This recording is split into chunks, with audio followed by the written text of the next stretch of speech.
How to solve budgeting issues. There are many problems that can occur when trying to save money. One of the biggest problems that people run into is problems with making and sticking to a budget. I know that I can personally attest to that. However, I have picked up some helpful tips on this very subject. I'm learned these tips from my parents, from my friends, and simply from useful internet sites. For this reason, I am going to be writing about some of the pitfalls of budgeting and how to overcome them. The first problem that people have with budgeting that I would like to help you solve is having unrealistic expectations. This is probably the most common mistake when trying to make a budget.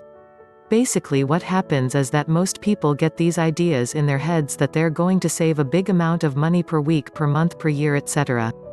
While it's a great notion to want to save a big amount of money, most people have a hard time actually sticking to it.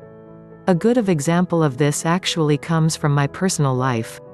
I have a friend who's a little older than me, and she went to Bradley University in Peoria, Illinois. Additionally, she chose to live in the dorms and not commute. When she graduated a couple years back, she realized that she needed to make a budget so she could put aside money to pay off her student loans.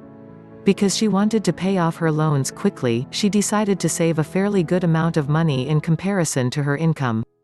Due to this, she had a hard time sticking to her budget and would oftentimes break it. Naturally, she had to reevaluate her budget and since then has made one that she can stick to. Some ways to make a realistic budget includes calculating your expenses, determining your income, setting savings and debt payoff goals, and recording spending and tracking progress. Another pitfall of budgeting is buying on impulse. I am for sure a victim of impulse buying, especially when I'm shopping for food. Some impulse buying may seem harmless. For example, one study shows that buying a pack of gum when you go to the grocery store twice a week will lead to an expense of about $100 per year. While buying a pack of gum seems harmless, it definitely adds up. One way to avoid this is by writing down your purchases. By physically being able to look at your purchases, one can decide what they can and cannot afford.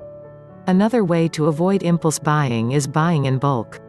An advantage of buying in bulk is that most of the time, it's on sale for almost a third of the original price.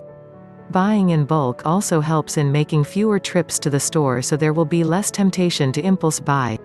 Other ways of avoiding impulse buying include paying with cash, following a mandatory waiting period, and making a list of things you really want or need.